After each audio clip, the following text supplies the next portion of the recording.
വർഗവഞ്ചക പൂത്തിരി, കോമാളി തറച്ചക്രം, deal combo അമിട്ട്, ചെറ്റഗുണ്ട്. കേരളത്തിൽ വിഷുവിന് മുമ്പിറങ്ങിയ ചില സ്പെഷ്യൽ പടക്കങ്ങളെ പരിചയപ്പെടുത്തുന്നു. നോൺസെൻസ്.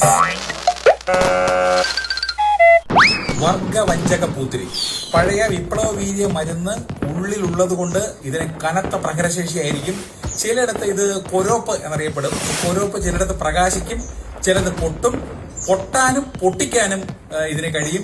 ഈ പൊട്ടിക്കുന്നത് അത് കടുത്ത ഡാമേജ് വരുത്തിക്കൊണ്ടായിരിക്കും. അതുകൊണ്ടാണ് കനത്ത പ്രഹരശേഷി എന്ന് പറയുന്നത്. ചില സ്ഥലങ്ങളിൽ ഇതിന് ത്രിവർണ പതാകയുടെ ലേബലിലും ചിലയിടത്ത് കാവി നിറത്തിലുള്ള ലേബലിലും ലഭിക്കും. കഴിവതും കൂടുതലും ചുവന്ന ലേബലിലാണ് ലഭിക്കുക. പ്രത്യേകം ശ്രദ്ധിക്കേണ്ടത്, ഇതിന് ഒരുപാട് അപരപൂത്തിരികൾ, ഡ്യൂപ്ലിക്കേറ്റ് പൂത്തിരികൾ ഉണ്ട്. അത് വാങ്ങി വഞ്ചിതരാവാതിരിക്കാൻ ശ്രദ്ധിക്കണം.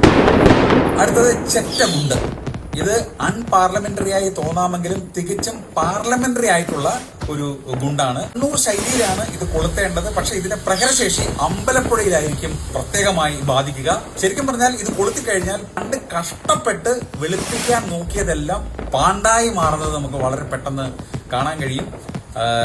ഇത് ചെറ്റക്കുടലിന് മുന്നിലിരുന്ന് കൊളുത്തിയാൽ ചെറ്റത്രം കാണിച്ചുകൊണ്ട് ചീറ്റ് ചെയ്ത് പൊട്ടിത്തെറിക്കുന്നതാണ്. പക്ഷേ ഇതിന്റെ പ്രഹരശേഷി ഏതാണ്ട് 1.5 മാസം കഴിഞ്ഞേ അറിയാനാവും. കോമാളി തറച്ചക്രം. കിഫ്ബി കെമിക്കൽസ് ആണ് ഈ തറച്ചക്രത്തിന്റെ ഉത്പാദകർ.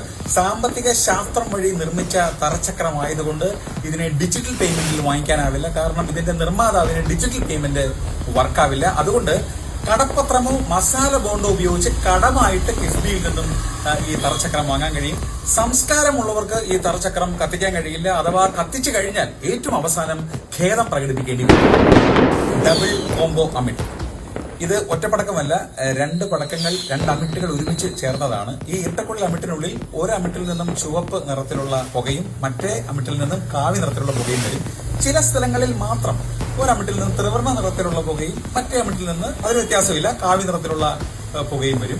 ശരിക്കും ഇത് രണ്ടും താഴെ അന്തർധാരയായി ഒരു നൂലിൽ, അത് ആളുകൾക്ക് കാണാൻ കഴിയില്ല, അത് താഴെ ഒറ്റ നൂലിൽ ചേർത്താണ് ഈ അമിട്ട്, ഇരട്ട കോംബോ അമിട്ട് ഇങ്ങനെ ഉണ്ടാക്കിയിരിക്കുന്നത്. മാത്രമല്ല ഈ അന്തർധാര, ഇതിനടിയിലുള്ള അന്തർധാര സജീവമാകുമ്പോഴാണ് ഇത് ഒറ്റ തിരി കത്തിക്കുമ്പോൾ തന്നെ 2 തരത്തിലുള്ള പുക ഈ അമിട്ടിൽ വരുന്നത്.